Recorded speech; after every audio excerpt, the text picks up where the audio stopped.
Kevin Love shares how he stays positive. And shopping for seniors, what college kids are doing to make sure senior citizens stay home. We'll tell you how it works. Straight ahead, What's New starts now. And now, live from WKYC Studios, this is What's New. Hello again, everyone. Happy Wednesday to you, or as I like to call it, halfway to Friday. I'm Jay Crawford, coming to you again from Studio J. Betsy, Kling back at our WKYC studios after a couple of much-deserved off days. Betsy, I hope you enjoyed your days off as much as one can in these times. I did. I can't say I got a whole lot done, but it was just nice to decompress a little bit and, hang out with family, as we all get to do anyway. So anyway, Jay, we are still waiting for the president. My understanding is now we're looking at least 5:45 for this afternoon. Okay, yes, that's what we're waiting on. All right. Today in Governor DeWine's briefing, he announced elective surgeries and procedures can start again, saying it's important that no one suffers. My first concerns are the patients that have had procedures and surgeries delayed. They have been waiting, and it's time for them to catch up.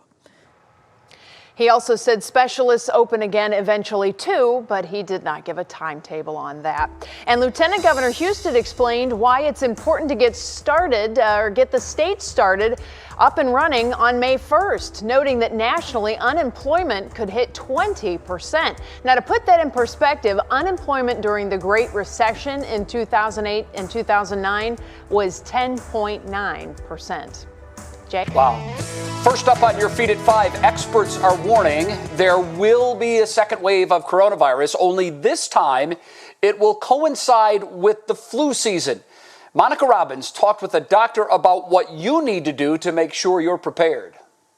As we await welcome news of cases and death rates declining, a new warning tonight that the worst may be yet to come. The head of the CDC says when the virus combines this fall with regular flu season, we'll get hit with a deadly double whammy. So that flu shot many tend to avoid may be more important than ever this fall, because some getting both infections at the same time or even a bad flu season could severely impact our hospitals. And while scientists around the globe scramble to create a vaccine, we don't know how long immunity will last. Fairly optimistic we'll have a good vaccine. The amount of international effort going into this is unprecedented. Whether we'll have it by fall, I think is optimistic. It's not impossible, but it seems likely we'll have a good vaccine from what I know about this virus. But as you say, if natural infection only gives you protection for a couple of years, we may need repeat vaccines. So for now, all eyes are on the Southern Hemisphere, heading into their fall and their flu season. And what happens there may give us ample warning of what we can expect here come October. Monica Robbins, 3 News. All right, Monica, thank you very much. Today we're being reminded that hospitals are not immune from the economic pain being felt by everyone else during this time. University Hospitals of Cleveland announced it will reduce the pay or hours of 4,100 employees by 20%, and that change will last for at least the next 10 weeks. Hospitals around the state are losing millions of dollars daily because they're being forced to suspend money-making non-emergency procedures to preserve equipment and staff in preparation of a surge in coronavirus patients. Even with federal aid on the way to help hospitals, experts say the healthcare system faces many challenges ahead. We are projecting about a $1.3 billion monthly negative impact to hospitals in the state. It's going to be a challenge for many, depending on the duration of the COVID-19. There's still some realities out there with no vaccination. Surges are still expected and anticipated in many areas. Earlier this month, Summa Healthcare, which includes Akron City Hospital, announced it is furloughing about 5% of its employees, also in an effort to save money. Betsy? Well, the fallout from stay-at-home orders continues to heavily impact Ohio cities. Now, many are having to lay off workers and try to plug budget holes. But there are some other institutions that are facing trouble, like Northeast Ohio's largest library system. Today, we learned that the Cuyahoga County Public Library System, rated the top library in the country, was forced to correct a $4.1 million budget hole due to losses in tax revenue coming from the state. So the result is 300 workers will receive layoff and furlough notices. The library will also postpone several capital improvement projects at branches. Now, Parma Mayor Tim DeGeeter is part of the Ohio Mayors Alliance, and he says the cities around the state are in the same boat, looking for ways to slash the budget and advocating to the federal government for more assistance. Urging, advocating, lobbying Congress to provide direct funds from the federal government for revenue loss replacement. Other cities are facing this throughout Ohio, and it's unique in Ohio because cities in our state are mainly funded by income tax. So nobody's working, there's no income, there's no tax. DeGeeter says no department is completely safe from reductions, including recreational programs and safety forces. He says budget cuts from this pandemic will have a ripple effect for years to come. And the U.S. Department of Agriculture announced emergency increases in benefits for Supplemental Nutrition Assistance Program recipients today. That's SNAP, in other words. It's getting a 40% boost because of the coronavirus pandemic. The extra money will bring all recipients to the maximum benefit level, which is around $768 a month. And President Trump is expected to sign a $500 billion interim coronavirus bill. The Senate passed the bill last night. The House is expected to vote tomorrow. This bill will give relief to small businesses impacted by the coronavirus. NBC's Stephanie Rule joins us now. And Stephanie, what does this do for small business owners?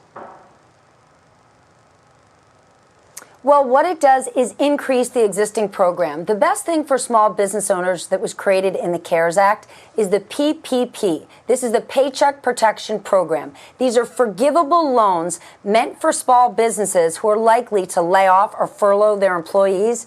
It gives them about 2.5 times payroll and a little bit more to keep those employees on while they're most likely shut down so we can get through to the other side. The problem is the first $250 billion was gone in a flash. One bank CEO described it to me as a stampede trying to make its way through the eye of a needle. We knew they would need more money, so now there's going to be another $310 billion for the program. That's a very big positive. They've carved out $60 billion of that specifically for smaller, more non-traditional lenders to try to get to those smaller borrowers. But I can tell you this. That extra $310 billion is going to go in a flash. And you've got places like Chagrin Falls, like Cleveland, Ohio, like Park Ridge, New Jersey, where I'm from. And I promise you, businesses there are not going to get the money that they need. Not all of them. Earlier today, I interviewed Howard Schultz, founder of Starbucks.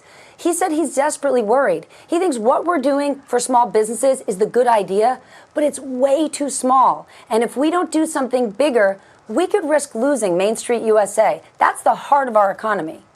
Definitely is. Okay, so a lot of people were kind of focused on the errors of the past rollout.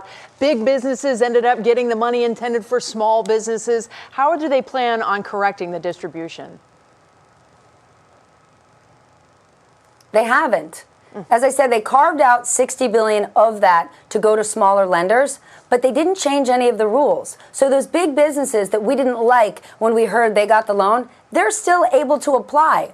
Now, there's been public shaming, and government officials have said they don't like to hear about big businesses getting this money, public companies getting the money, but they didn't change any of the guidelines. And the government are the ones in charge of making the rules. So yes, you and I could have a moral discussion about whether or not some businesses who weren't drastically hurt should take the money.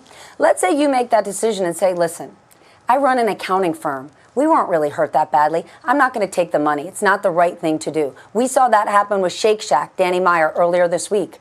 But then what happens if you find out all the other accounting firms took the money? You end up in this dilemma. And so we're most likely going to face this situation again. Congress didn't change the rules. And what we're going to be asking for again is more money.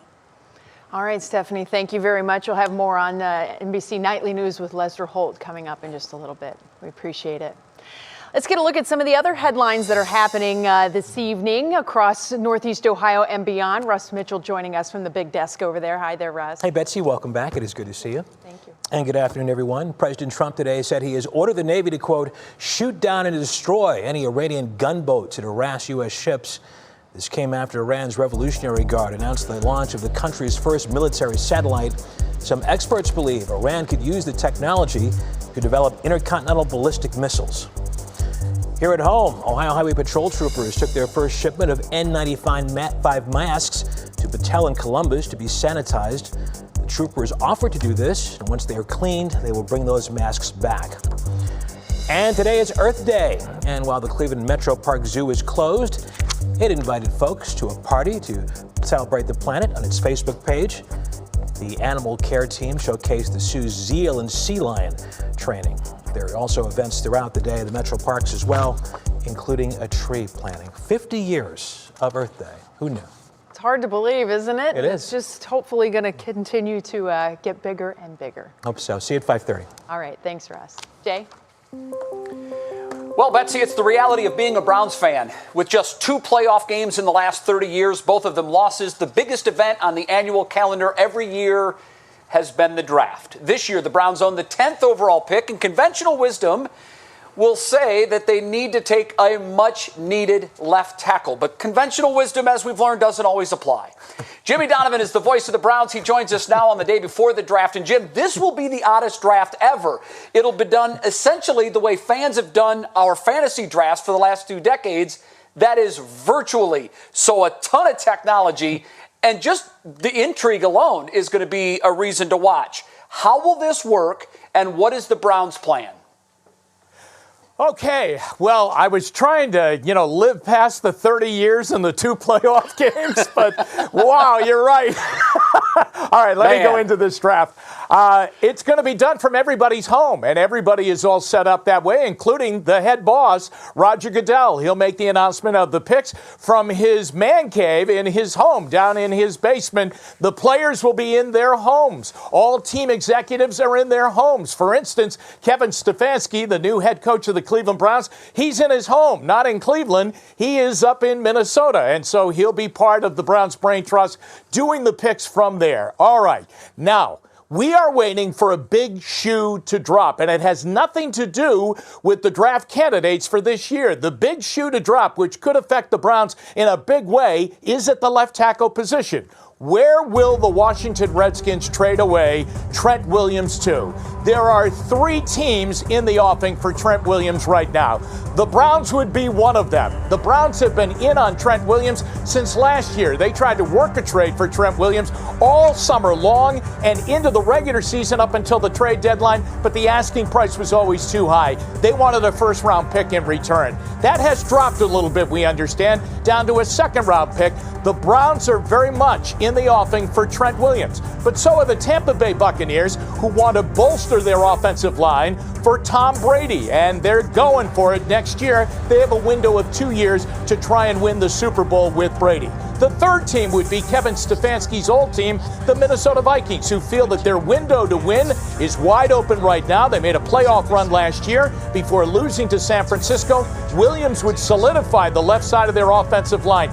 He is the most talented left tackle on the board right now, and he's 31 years old. But the Browns are in the hunt. Would they pull the trigger on a trade, and do they have enough draft capital to do that?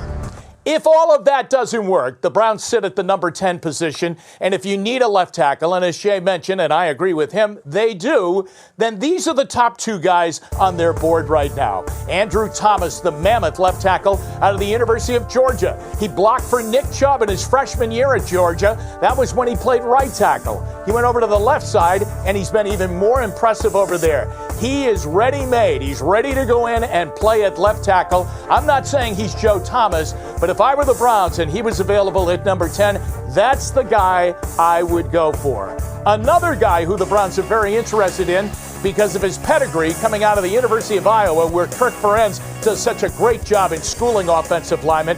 Tristan Wirfs. Wirfs is probably the most athletic of all of the offensive line candidates, as he can do it all. He is a crazy good athlete, and he's a very good offensive lineman. Now remember, the Browns are going to go to a different kind of offensive line scheme this year, which will make their offensive linemen be very athletic. The ability to move outside. Wirfs could do that, even though he's been on the right side at the University of Iowa.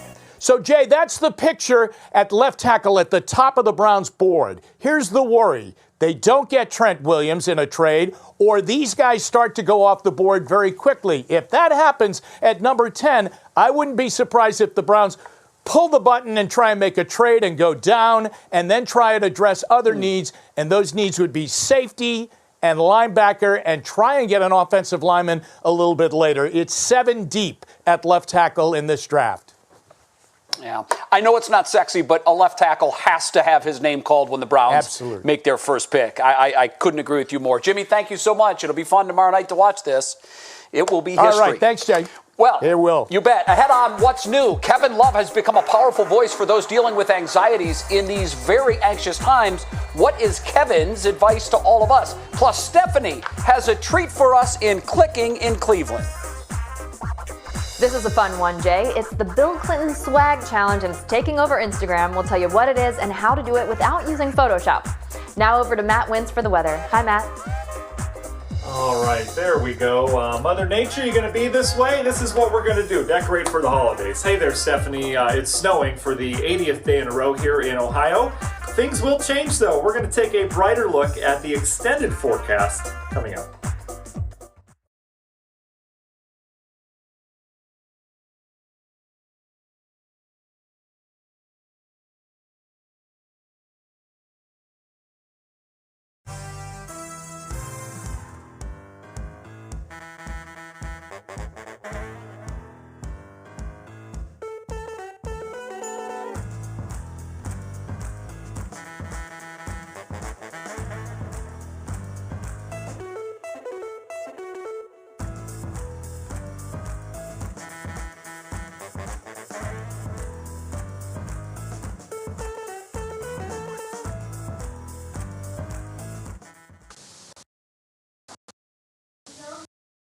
Mike 5 6.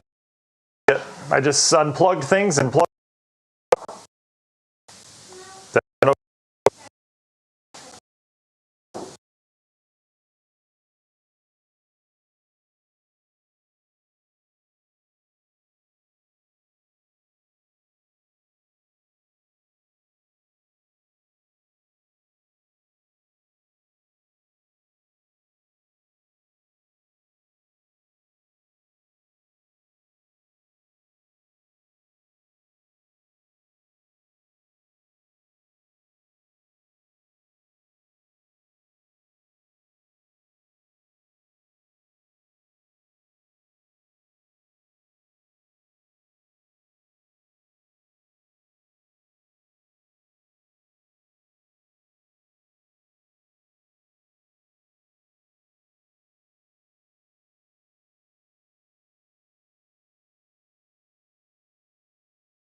I have to take a step back and just, take a moment, consider what's going on now and say, you know what, everything's going to be okay. I think that's lost on a lot of people during this. Welcome back to What's New. That is Cavs star Kevin Love today talking about maintaining your mental health during the coronavirus.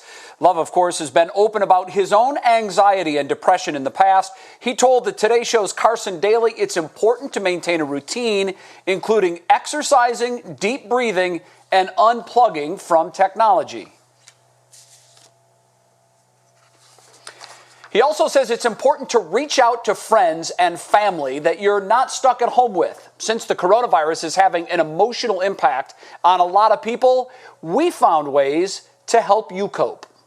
I'm scared for everyone. I'm so exhausted. It's survival mode. The coronavirus outbreak is spreading beyond our physical health. The fear is contagious, right? And taking a toll on our emotional well-being as well. I definitely wake up in the middle of the night and wonder, how are we gonna pull everything off? Relationships strained, workers overwhelmed, families forced to stay apart or stick together. Are you two fighting with each other? Yes, a lot. And millions struggling to make ends meet. Whatever's going on right now, the person sitting next to you is not the person who's at fault for all of this. Those already suffering from mental health issues now face new challenges. It's like throwing gas in a flare. This is kind of my personal nightmare. Doctors say social distancing can be especially hard for the elderly and those in recovery. Addiction can be an isolating disease in the best of times. Checking in on your loved ones may be more important now than ever before. Truly, this is a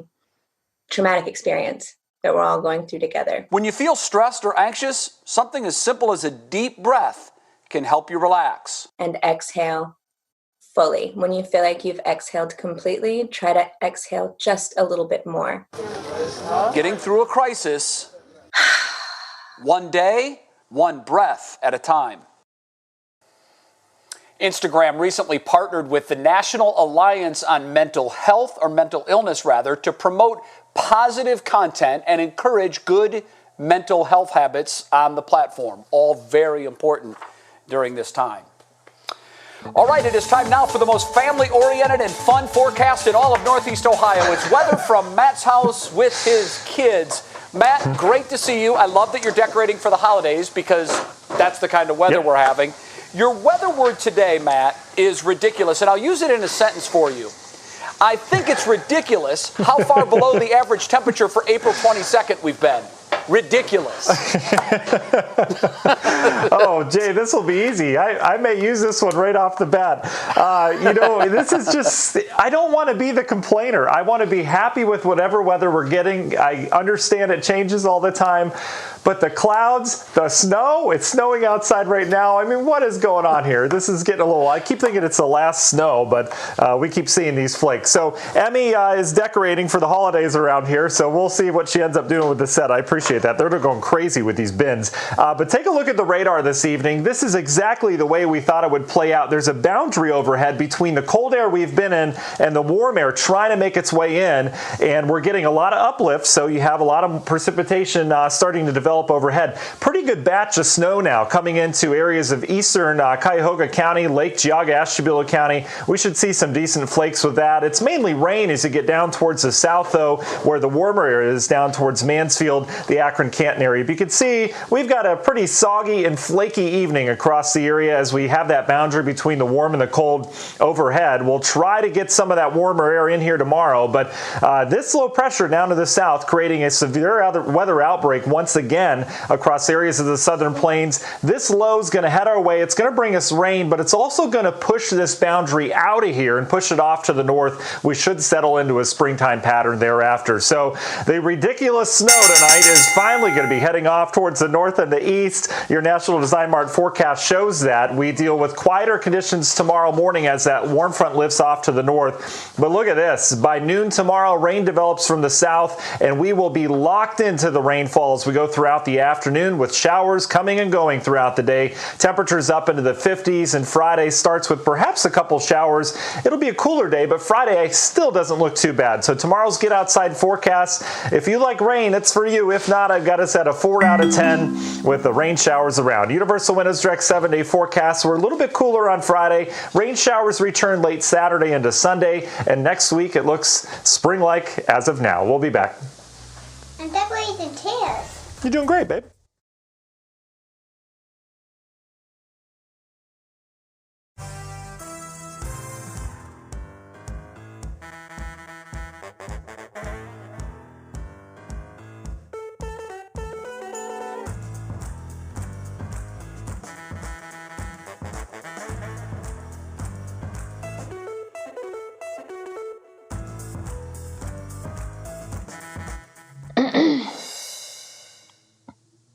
Yes, I am.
Well, everybody, it's come to that point of the day where we like to see what's been clicking around the area. So we go, of course, to Stephanie Haney, who has the latest on what has been clicking in Cleveland. Stephanie?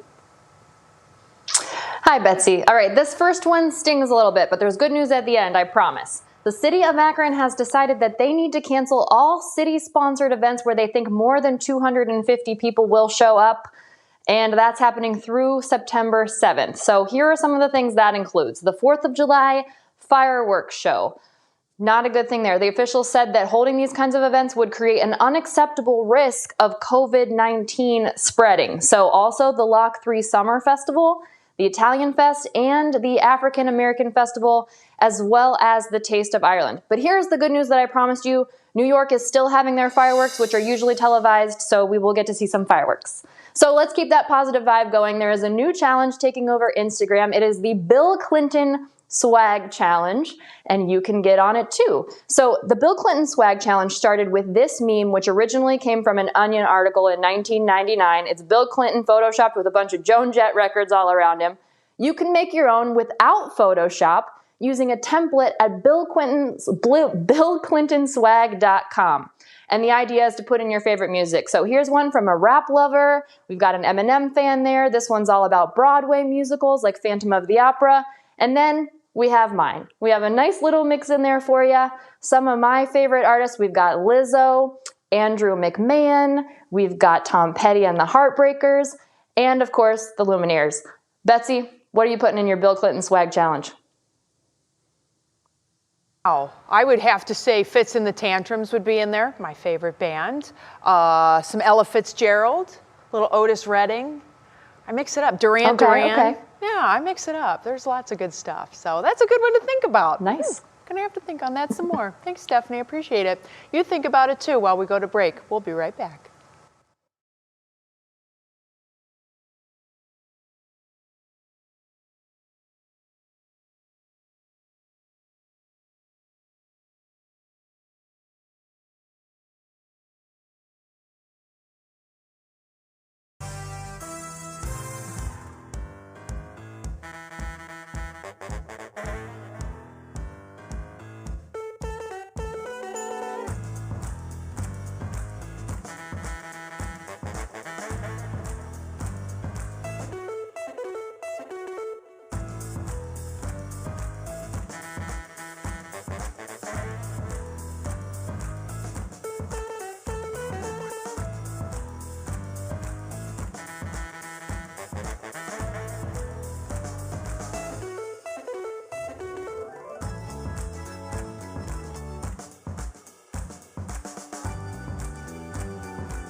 And now, live from WKYC Studios, this is What's New.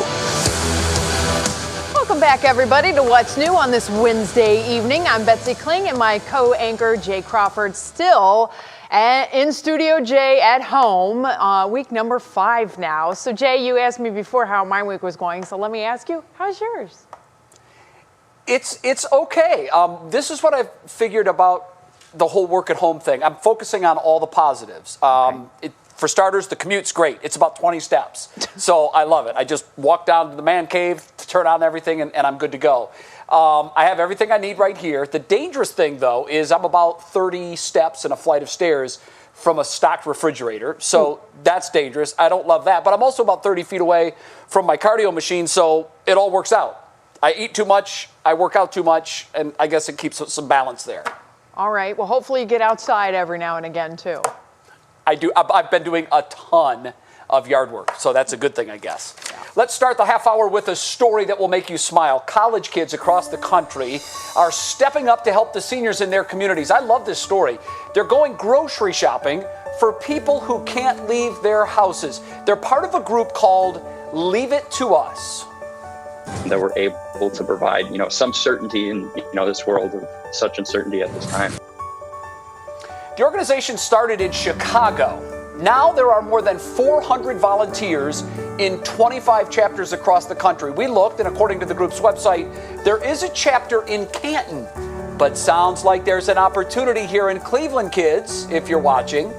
Seniors just have to call or email their needs to the local coordinator and make sure you leave your contact information. The website is listed there on your screen. And if you didn't get it, you can go to our website and get it.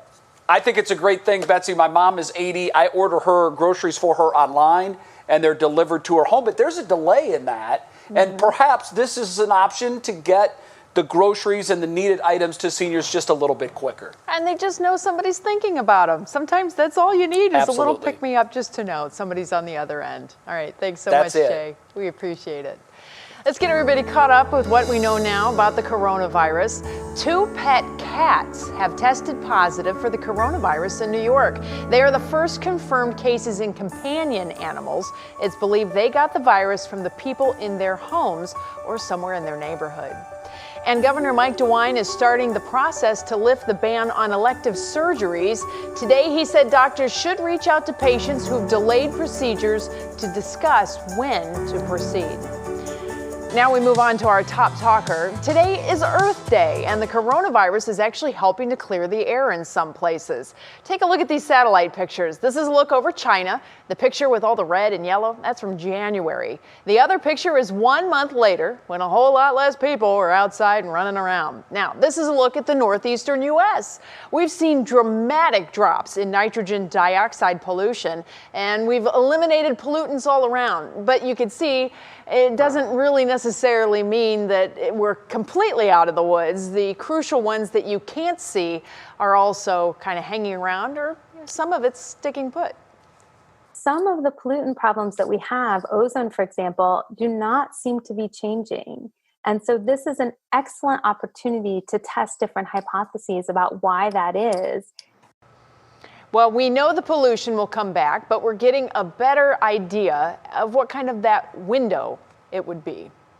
Well, the movement to clean up our nation's water actually started right here in Cleveland. Sarah Shookman takes a look back at how our area has marked Earth Day in the past and the new challenges that we face this year.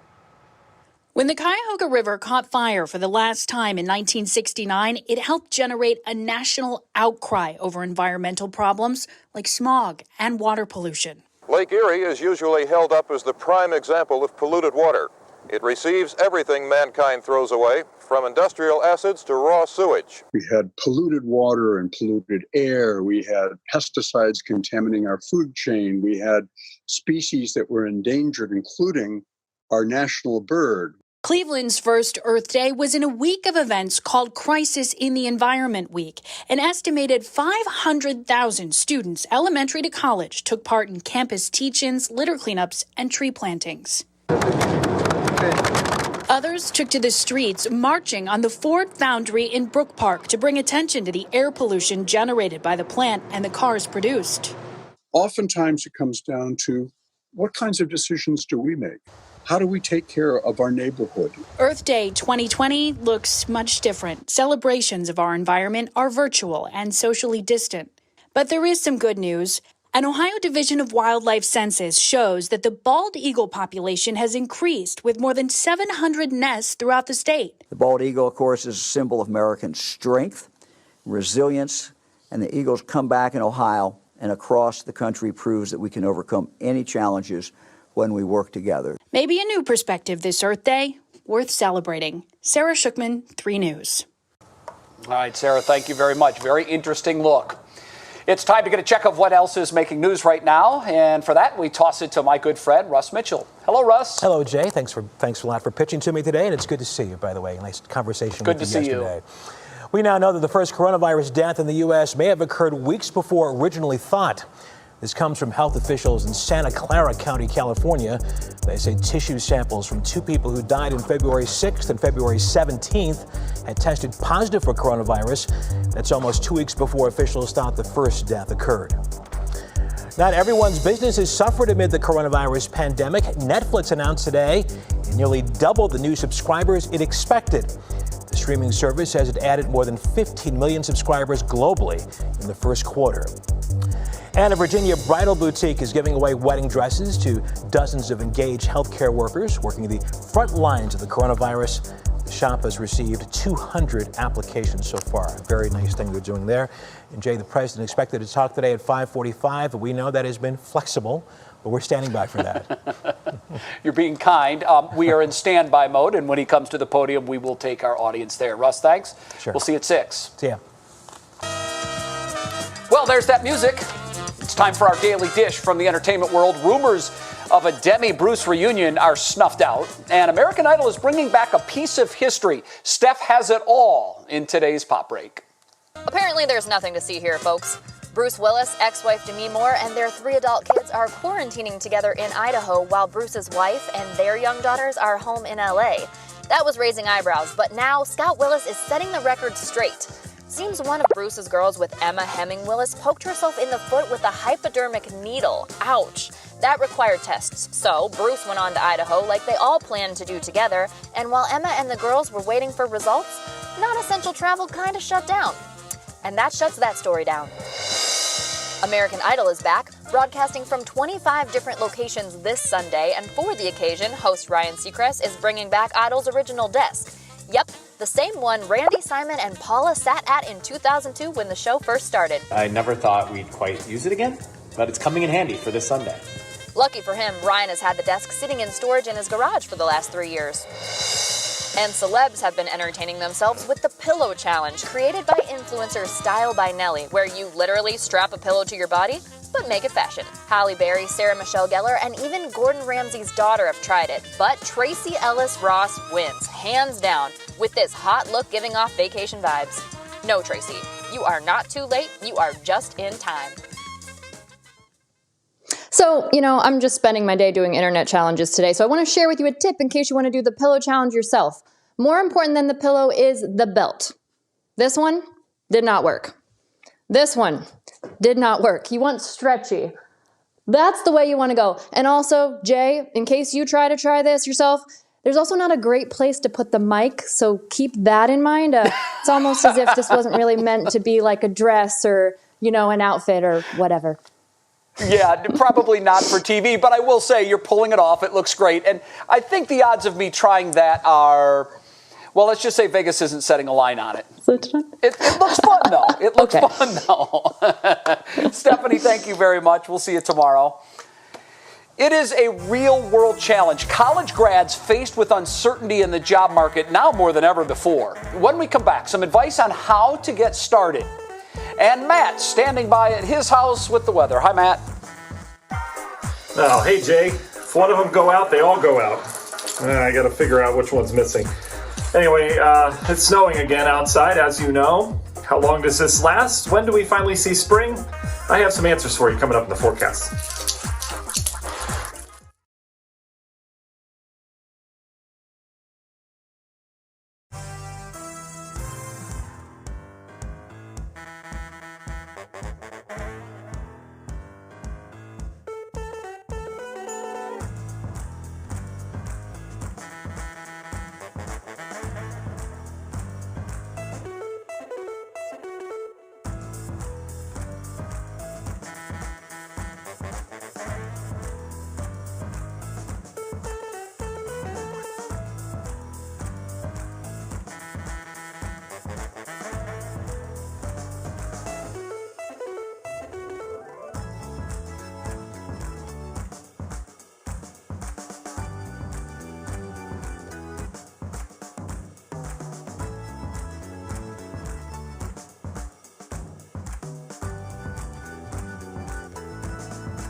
The coronavirus took away a lot of fun that the last stretch of senior year brings for high school and college students. Now, as they cope with losing out on memories, they're scrambling to figure out their next move in the real world.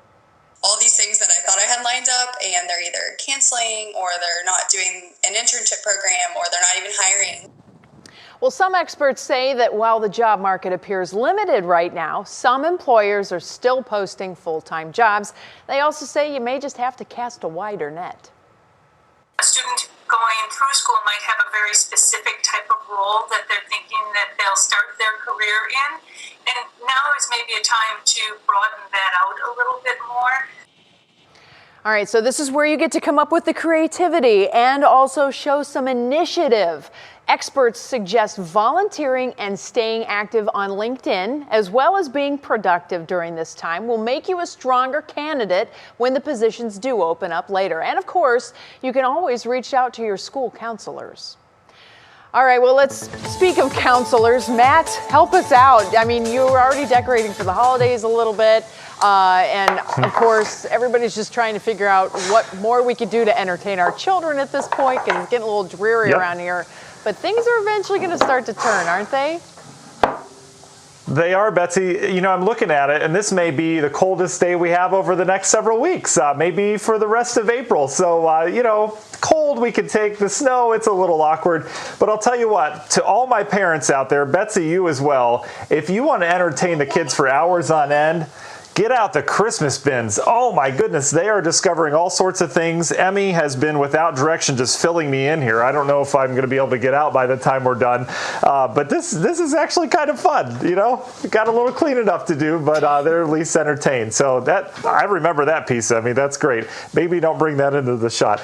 All right, let's talk about the lack of April warmth. I went back in time the last couple of years to look at the number of days that we've had at 70 degrees or above. 2017, we had 14 days in April. Almost half the month was at 70 or above. Last year, we had 8 days. This year, we've had 1 so far, and that was just out ahead of a cold front where the temperature spiked, and then it went back down after that. So it has been a cool April. We continue that trend this afternoon, heading into the evening. We're in the 30s off to the north, 40s down to the south, and we've got warmer conditions, though. It's in the 70s down towards Louisville and down towards areas of Cincinnati. That is driving this boundary, which is essentially a warm front that's going to try to make its way north. But we've got a pretty rainy and snowy evening out ahead as this really ramps up here over the next couple hours. Real decent snow right now falling in Geauga County. Some good flakes with that. This is not going to accumulate until after the sun goes down. We'll have to keep an eye areas off to the extreme northeast in Ashtabula, Lake Geauga County. But most of this will turn to rain overnight tonight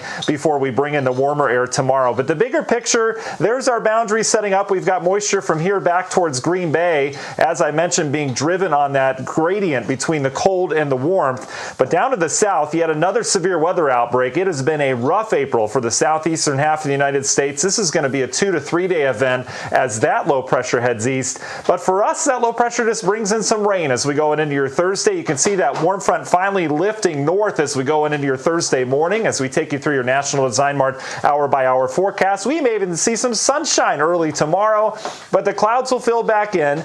Temperatures will respond nicely, though, up into the 50s to near 60 degrees, and then rain will move into the area from the south. It'll be on and off throughout the daytime. Not a washout, but still a decent shot that everyone gets rain, and then we're on the backside of that low to start your Friday, so it will be cooler, and likely we'll have lingering clouds mixed with some sunshine later in the day. So let's put it all together for you with your Universal Direct 7-day forecast. Warmer tomorrow, a little bit cooler on the backside of that system Friday. Saturday, another system comes in, warms us up out ahead of that. Sunday at this point looking kind of raw with some rain, and then next week it's off to the races with temperatures. But you know what they say, Betsy, April showers bring more May showers around here.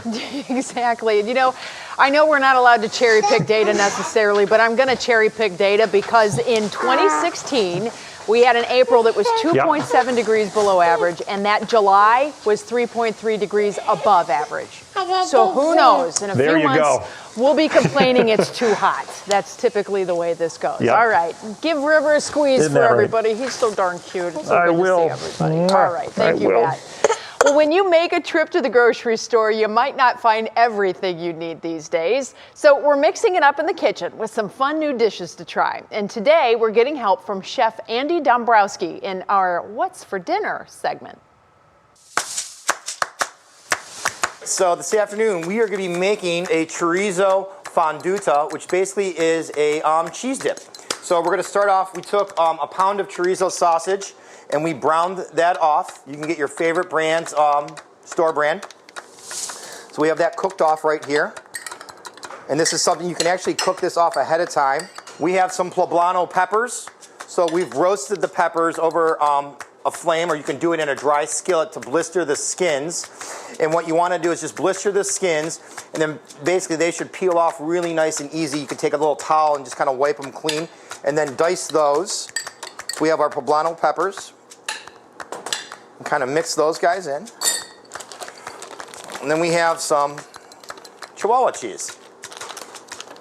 So this is something that you can use. We recommended about 2 cups, or basically the bag, but you can use as little or as much as you like, because who doesn't like melted cheese? So basically when you have it like this, all we have to do then, you can take and refrigerate this and bake it later, or pop it right on here in the oven. Have one that is ready right here. And you know, I got the inspiration from these recipes for dishes that my wife has been making these past 2 weeks.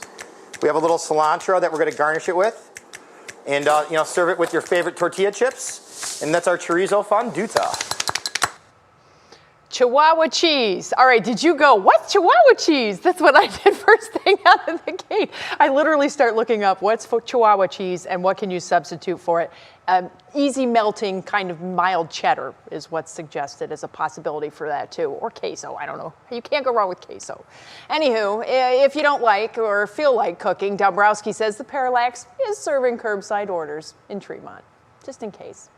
Well, new at 5, we're helping you get your pantry organized, and of course, we have the pandemic, we have a little extra time, so why not do it? It's important to do it too. And we have a very creative baby announcement to show you. That is our Worth the Watch.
Welcome back to What's New. Well, many people are spending their weekends cleaning and organizing their homes. It's a way to pass the time. On What's New, we've tackled a lot of different rooms, and today we're talking about a very important room in everyone's home. It's in the kitchen, and you're only as organized as your pantry is. We turned to organizing expert Lauren Herzog, who helped our Maureen Kyle organize her pantry last year.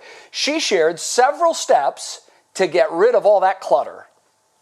Pulling everything out is step one, taking a look at dates and grouping, taking the opportunity, and this is going to be similar to some other spaces, but as long as you have everything pulled out, to wipe down your shelves, do a little vacuuming, freshen it up. I mean, we are in spring, and it's a great opportunity to, clean it up a little bit. Okay, so after you've pulled everything out, Lauren says the next step is to put things in organized bins, which could be as easy as using shoe boxes or any storage containers, really, that you might have at home. So what about the smaller pantries? I would say having a secondary location somewhere in your home, whether it's your basement, your garage, where you're able to maybe put a shelf or a cabinet to store the overflow. So basically, say you've got a bottle of ketchup in your pantry, and then you have 3 extra behind it, but you don't have enough space to have all of the backups. Creating a secondary location for some of those things to live if you're able. Yeah, that is a great idea. She also says an extra space is also good for when you bulk buy, which I know a lot of people are doing right now. And a pantry clean out is especially good to do right now. That way you know what you really do or do not need to get at the store. Next on What's New, how a couple got creative to announce the birth of their baby. Our very cute Worth the Watch is coming up.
All right, we wrap up this edition of What's New as we do every day. It's time for our Worth the Watch.